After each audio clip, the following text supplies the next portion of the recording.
Good afternoon, everybody. Today we're here to talk about hydrangeas. There is so much misinformation out there. I live in New England. I live on a little island across the harbor from Boston. We can see Boston. Generally by around Mother's Day or May 15th, I can plant annuals and things outside because it stays above 50 degrees. Not this year. It was a little bit later. The hydrangeas have been really late. So let's start first. This is a PG, or otherwise known as a pinnacle. And you'll see some pictures I have where this thing is massive. Now the last 2 years I've had to cut it back a little bit, or actually a lot of it, because it was so big. This one you prune in around that late February, March time frame. You can prune this thing pretty aggressively. Then what you want to do is you want to cut it right above where you'll see like a little bud coming out. If I was going to prune it, I would prune it right above that, you know, so that it has growth underneath, and then usually a new stem will come off of that. So everything else I have of the 19 hydrangeas, soon to be 20, are the big leaf. These are called Let's Dance Blue Jangle. They are a little bit smaller, and because of the fact that they are in front of my house. This is actually a rhododendron back here that I planted. This is the 4th year, so I'm kind of surprised how big this thing is. It's about 5 feet. Okay, so let's talk about this, because you see all these stems sticking out, and people kept saying, because hydrangeas were running so late, they kept saying, just cut these off. And I would comment like, no, don't cut them off, give them time. So I'll give you an example. Look at this one. Look at the growth. I don't know how well you can see, but the growth, this thing is full of new branches, leaves. It's just getting really robust. Okay, let's keep moving. I also have 3 of the Let's Dance over here, and then I'm going to take you in back. A little painting project going on here, excuse me.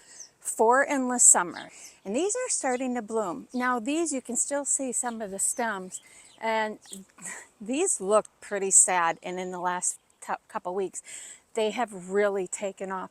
The other thing is, I'm going to let you know, these are in the sun, direct sun, all day.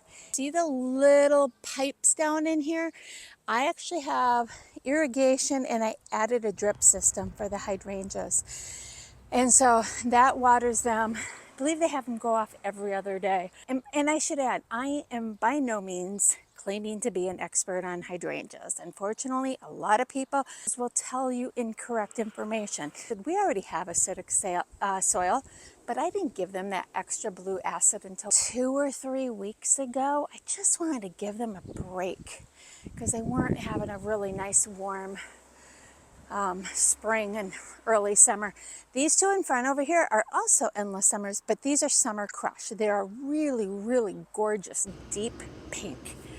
They're absolutely beautiful. There's only one here. A couple of them, I guess, starting to bloom. You just can't really see them very well. I will jump on, you know, maybe a few weeks from now. So definitely follow me, because then you'll see the different updates.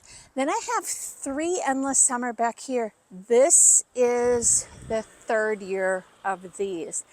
And these I bought late in the year. They were on clearance at Walmart, and I thought, I have the space, might as well put them in. And they are doing really well. They are also on the irrigation drip system.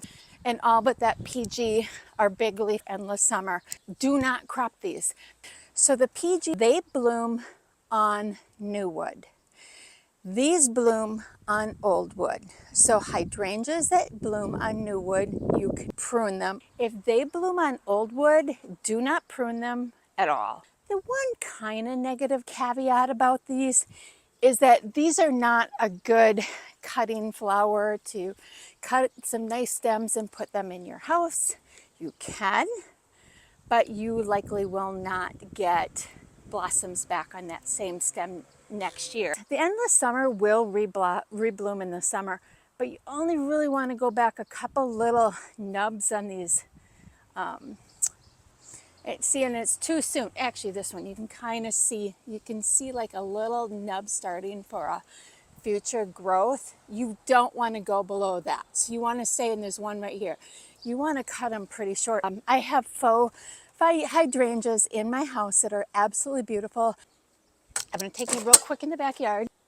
Here's my puppy Goldie. She knows she's going to the BEACH to swim after this. So these are 3 more big leaf hydrangeas. These are summer crush. They're looking pretty sad this year, but again, they don't get a lot of sun back here. So they're even running even later than the others. If you've ever heard how you can expand a hydrangea, so let me explain. There's a stem that's expanding off right here. So this little area right here, you can actually take a little vegetable peeler and you can peel off. Don't be too aggressive because you can cut through it too much, but you can actually peel through the outside right here. You'd want to dig pretty good trench right here. And then there's that growth compound or rooting compound.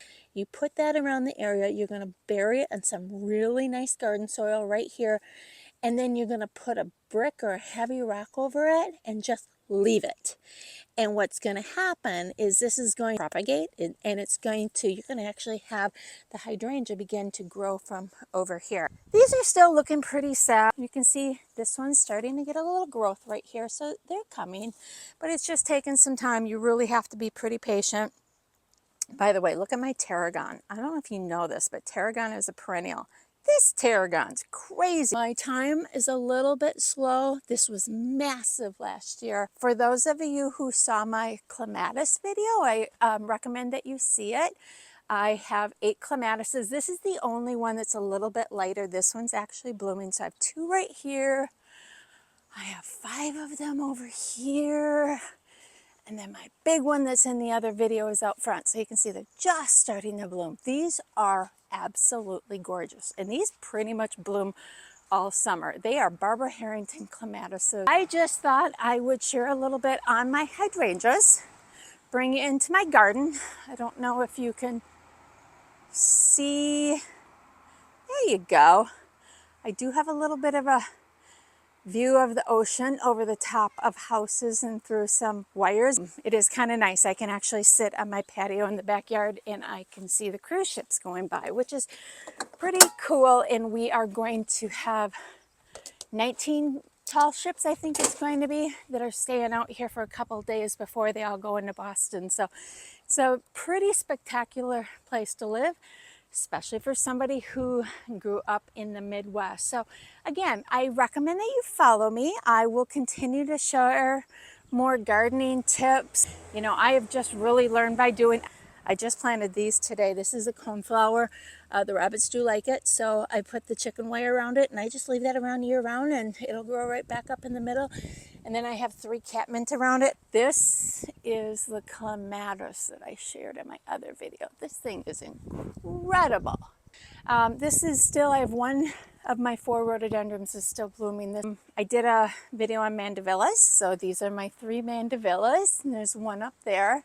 So these are really a lot of fun too. So a lot of people do either just perennials or just annuals.